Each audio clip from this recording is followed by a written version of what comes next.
Moira. El título de este trabajo es la evaluación del tiempo de la velocidad de tránsito de la onda de pulso como indicador de cambios de valores en la presión arterial. Este trabajo es uno de los trabajos que hemos llevado, que estamos llevando adelante con un grupo binacional de la Universidad Nacional de Entre Ríos y de la Universidad Tecnológica de Uruguay.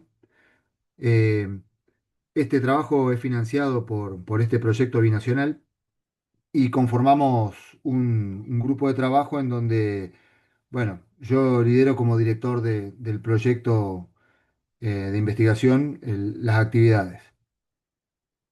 Voy a enfocarme en la presentación más importante de los objetivos que nos hemos trazado. Nuestro aporte apunta a poder mejorar la usabilidad en la monitorización de la presión arterial no invasiva. Por supuesto que eso es un horizonte. Esto que voy a presentar ahora es un paso hacia ese horizonte. Este, la situación actual en la monitorización de la presión arterial no invasiva es de amplio uso, pero tiene algunas limitaciones prácticas. Fundamentalmente, la limitación principal es que en la monitorización de 24 horas, al momento en que el paciente inicia el periodo de sueño, se espera de que la presión arterial disminuya como parte del circuito circadiano, del ciclo circadiano del sueño y del despertar. Cuando la toma de presión arterial por el método oscilométrico, que es el que implementa el mapa, inicia el inflado del manguito, eso es bastante probable de que saque del sueño profundo al paciente. Al sacar del sueño profundo al paciente, eso interfiere en la medición genuina de la presión que está teniendo el paciente. Entonces nuestra propuesta apunta a que ese ciclo de mediciones no sea preprogramado y regular, sino que sea inteligente y a demanda en función de la identificación de posibles cambios en la presión arterial del sujeto. Acá vemos un registro de 24 horas. En ese registro de 24 horas vemos que los puntos rojos que luego se unen, o sea, los puntos que luego se unen por líneas, son los momentos en el día en donde se registra la presión arterial. Eso está predeterminado y se preprograma al momento de conectar el holter, o sea, el mapa, al paciente. Y como les decía recién, al momento en donde el paciente inicia su periodo de sueño, sigue siendo regular el inflado para obtener las señales por método oscilométrico y eso en gran cantidad de los pacientes perturba el sueño y entonces las mediciones de la presión en ese periodo pueden no ser adecuadas, pueden no ser las que realmente tiene el paciente porque lo estamos despertando al paciente o lo estamos sacando de su sueño profundo. Entonces nosotros lo que proponemos es que este periodo sea fundamentalmente el periodo de sueño, sea no preprogramado, sino determinado por un algoritmo que justamente es el que estamos intentando construir. Ese algoritmo se basa fundamentalmente en una hipótesis en donde los cambios en la presión arterial se relacionan con cambios en el tiempo de tránsito de la onda de pulso. Acá propongo una ecuación en donde se vincula los cambios en la presión arterial, acá a la derecha de la imagen, cambios en la presión arterial proporcionales a cambios en el tiempo de tránsito de la onda de pulso con un coeficiente que los afecta. Nosotros lo que, si bien esto está reportado en la bibliografía, nosotros estamos iniciando el estudio tratando de comprobar esta ecuación, en principio en sujetos sanos en reposo y después ampliaremos el campo muestreal para ver las posibilidades y las limitaciones que tiene esta hipótesis para ser aplicada luego en un dispositivo médico. Para eso diseñamos un experimento en donde sobre un lote de 10 sujetos sanos entre 18 y 35 años, registramos distintas variables fisiológicas.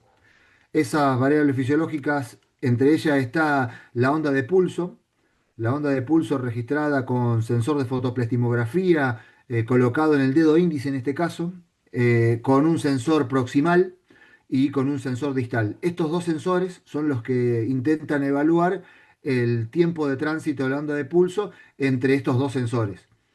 La idea de esto es poder vincular justamente este tiempo de tránsito con eventualmente los cambios en la presión arterial. El setup para realizar las mediciones está basado en un dispositivo comercial que es el Biopac Student Lab, basado en el módulo MP36. Este módulo permite registrar hasta 4 canales en forma simultánea, pudiendo establecer a partir de la colocación de módulos, este, la medición de distintas variables fisiológicas. En este caso, nosotros elegimos registrar, como le comentaba recién, dos señales de onda de pulso mediante fotoplestimografía, un registro de señal de electrocardiograma de superficie y un módulo de fuerza para registrar justamente el esfuerzo del sujeto, porque lo que buscamos en el experimento es ver cómo la presión arterial se modifica a partir de un esfuerzo isométrico en donde el sujeto presiona el hand dynamometer. Entonces nosotros registramos la presión en el hand dynamometer, registramos el electrocardiograma de superficie y registramos la onda de pulso mediante sensores colocados en forma proximal y distal. Y la presión arterial la registramos por un método convencional, a partir del método oscilométrico, como pueden ver acá, con un sensor home en donde registramos la presión arterial en un paciente en reposo. Luego del esfuerzo isométrico registramos la presión, este, una vez que se sucedió el esfuerzo isométrico, con un protocolo en donde le solicitamos al paciente que haga el máximo esfuerzo y después intente sostener durante el máximo tiempo posible, entre el 70 y el 90% de ese máximo esfuerzo. Para eso genera una realimentación visual con justamente las señales que se están registrando en el Biopac. Eh, Todo este procedimiento lleva aproximadamente 10 o 15 minutos por sujeto. Nosotros ahí obtenemos un lote de señales del sujeto en reposo y del sujeto en esfuerzo isométrico, con presión arterial en reposo y luego del esfuerzo isométrico. Este, en esas dos situaciones se dan distintas velocidades de la onda de pulso. Para poder registrar esas distintas velocidades de la onda de pulso y correlacionarlas con el momento en donde se genera el esfuerzo isométrico, hacemos uso de las banderas de señalización que permite generar el Biopac Student Lab. Acá se recuadra en amarillo el momento en donde se marca en el tiempo la señal al momento que se toma la presión arterial por el método oscilométrico. Esto nos permite fraccionar el registro en los momentos en reposo y en esfuerzo. Sobre ese registro, básicamente lo que nosotros pretendemos evaluar, justamente como se ve en el esquema de la izquierda, es el tiempo entre que la señal existe en el sensor proximal y luego llega al sensor distal. Por supuesto que esto es un esquema, el tiempo de tránsito es mucho más pequeño que el que se visualiza ahí. De hecho, vamos a ver en las imágenes siguientes que el tiempo que hay entre el momento en que se da el pico R y algún punto fiduciario en la onda de pulso, ya sea proximal o distal, es mucho más grande que el tiempo de pulso que el tiempo de tránsito entre pulso y pulso. Este, bueno, para procesar esas señales que acabo de describir, la metodología en que se registraron, utilizamos básicamente Python sobre la plataforma Colab y usamos distintas librerías y dependencias que pueden instalarse en Colab, como son la muy conocida Panda, Matplotlib, NumPy y dos librerías que son bien específicas para el registro de bioseñales, que es la librería BioRead, que es la que permite justamente leer las señales que genera Biopac, y después también NeuroKit 2. NeuroKit 2 es un set de herramientas muy útil justamente para analizar señales biomédicas, y que posibilita distintas funciones. De la más importante que nosotros utilizamos es la función FindPeak, con la que pudimos identificar distintos puntos fiduciarios sobre la señal de la onda de pulso y el ECG, el electrocardiograma. Acá presentamos un recorte de un registro en donde puede verse que están graficadas en forma simultánea las dos ondas de pulso en verde y en azul, y la señal electrocardiográfica en negro. Sobre ello se registraron los puntos fiduciarios que elegimos como los más representativos y los más robustos frente a los artefactos de movimiento, que son la máxima derivada de la tasa de cambio, la máxima derivada de la tasa de cambio de la onda de pulso, que se ven identificados como los círculos violeta y amarillo, y el punto fiduciario característico para evaluar, para generar tacogramas, como es el punto R en el electrocardiograma. Al momento de utilizar la librería NeuroKit, identificamos un inconveniente, que es que había un retraso en el punto de identificación en el pico R, y esto se debía a que el filtro que nos proponía NeuroKit no era un filtro de fase lineal, sino que era un filtro que generaba un retraso en función de la cantidad bueno, de la cantidad de elementos que tenía ese filtro, y entonces por eso generaba acá una localización inadecuada. La pudimos visualizar claramente en la localización del punto R. Bueno, generamos un filtrado propio. Ese filtrado propio fue el que luego aplicamos, y entonces pudimos localizar adecuadamente el pico R, como se ve en esta imagen. Con esa corrección es que hicimos el procesamiento posterior de la señal.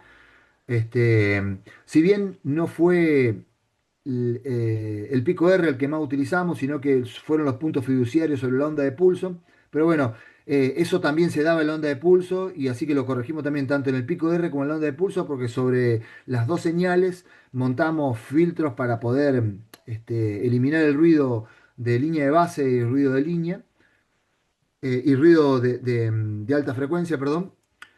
Y por eso que se producía esa modificación que resolvimos, como les comentaba recién, con un filtro de fase cero. Este, con esa identificación de puntos fiduciarios generamos los tacogramas que corresponden, el de arriba al el tiempo entre señal fotoplestimográfica distal y proximal, y el de abajo entre el pico R y la señal proximal de fotoplestimografía. Como vemos, sobre todo en la señal de SG y fotoplestimografía, hay puntos que están fuera de rango, que son errores en la detección que tuvo el algoritmo. Nosotros, bueno, generamos distintas y utilizamos distintas formas para identificar esos outliers y a eliminarlos. Inicialmente intentamos graficar las señales o la distribución de esos puntos del tacograma mediante distribución gaussiana. Eso no nos permitió una visualización correcta ni identificación adecuada de los outliers. Por lo tanto, utilizamos diagrama de cajas para generar los gráficos. En ese diagrama de cajas claramente se ven los puntos alejados de la mediana y de los bigotes y los cuartiles. Así que, bueno, identificamos esos puntos como outliers, los eliminamos del tacograma y generamos luego la graficación ya limpia. Acá lo que graficamos, como pueden ver en el diagrama de la izquierda, son los registros de cajas, los diagramas de cajas para las señales de SG versus fotoplestimografía. Y en el de abajo, en azul, el tiempo de tránsito entre el sensor proximal y el sensor distal. Está bien claro que los tiempos de tránsito son bien distintos. Nosotros nos enfocamos fundamentalmente en lo que más nos interesa, que es el tiempo de tránsito de la onda de pulso. Así que el resto del trabajo se enfoca en analizar qué es lo que sucedió en el tiempo de tránsito entre el sensor proximal y el sensor distal para la situación de reposo y de esfuerzo del paciente. Entonces, básicamente nos enfocamos en esto, en los sensores distal, en los tiempos de tránsito en sensor distal y proximal. Acá en esta gráfica resumimos eh, uno de los elementos que podemos visualizar, que es eh, frente a la presión en reposo y en esfuerzo, el cambio en esa presión que significó el esfuerzo isométrico. Eh, los tiempos de mediana en reposo y los tiempos de mediana en esfuerzo. Podemos ver acá cómo hay una disminución del tiempo de mediana en esfuerzo. Este, esa variación del tiempo de mediana en esfuerzo la graficamos para cada sujeto en la penúltima columna y en la última columna vemos el porcentaje del tiempo de cambio que significó justamente la mediana en esfuerzo versus la mediana en reposo. También podríamos sumar a caracterizar los cuartiles y los bigotes, pero para visualizar el cambio elegimos eh, presentar la mediana, ¿no? De todos modos, también podemos graficar eh, los promedios de los 10 pacientes y acá vemos claramente como la mediana en esfuerzo tiene una disminución versus la mediana en reposo, 14 milisegundos versus 6 milisegundos, y también como hay un acortamiento en los cuartiles y en los bigotes. Este, esto es a lo que nosotros nos confirma la hipótesis inicial, en donde frente a cambio en la presión, que está documentado fisiológicamente, también lo registramos mediante el método oscilométrico, como la presión en el esfuerzo aumentó. Esto lo podemos ver en una disminución en el tiempo en esfuerzo. Esto confirma la hipótesis que teníamos y entendemos que puede ser un indicador para anticipar cambios en la presión arterial sin ir a medir la presión. Y entonces, cuando los cambios en la presión existan, nosotros iríamos a medir la presión arterial y entonces evitaríamos esas mediciones programadas, preprogramadas. Parte de esto es lo que discutimos. De todos modos, también como parte de la discusión, y no lo presenté acá porque lo estamos debatiendo todavía, no hay una correlación, no podemos decir que los cambios en el tiempo de tránsito se deban únicamente a cambios en la presión arterial, sino que puede haber otros elementos que pueden estar gravitando en torno de los cambios en la presión arterial, pero sí vemos que hay una tendencia marcada. Y entonces podríamos suponer que estos cambios en el tiempo de tránsito de la onda de pulso podrían ser elementos para ir a predecir cambios en la presión arterial sin hacer una medición específica de la presión arterial. Por lo tanto, fortalece la hipótesis de que podría ser una herramienta para mejorar la usabilidad y entonces generar mediciones de la presión arterial cuando existan cambios y no en todo momento. Esto mejoraría la medición, sobre todo durante el sueño del paciente.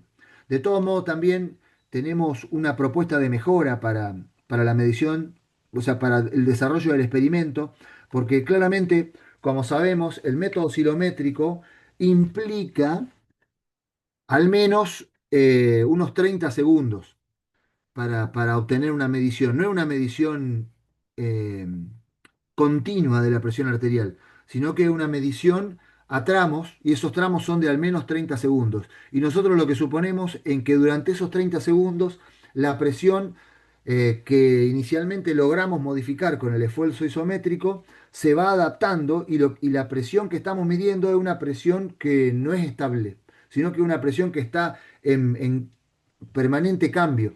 Entonces también eso es un déficit en cuanto al diseño del experimento, por lo cual estamos desarrollando un nuevo protocolo de medición basándonos en la medición de la presión arterial mediante la metodología no invasiva registrada por el método FINAPRES. En la Universidad Tecnológica de Uruguay se logró comprar un dispositivo que permite la medición continua de la presión arterial no invasiva, así que estamos desarrollando los experimentos en base a ese nuevo enfoque de medición de la presión arterial invasiva y también estamos evaluando la posibilidad de que no sea el tiempo de tránsito el indicador, sino cambio en la morfología de la onda de pulso de la presión arterial, el indicador más adecuado. Así que es un trabajo que estamos presentando avances, pero que todavía está en desarrollo. Lo que sí confirmamos es que hay una expectativa en que estos indicadores nos permitan predecir la presión arterial y entonces así mejorar la usabilidad de estos dispositivos, por lo cual impactaría eventualmente en una mejora en la tecnología que eh, pretendemos transferir mediante spin-off a empresas que estén interesadas en este tipo de algoritmos. Así que de eso se trata nuestro trabajo de investigación que pretende tener un impacto en la tecnología médica.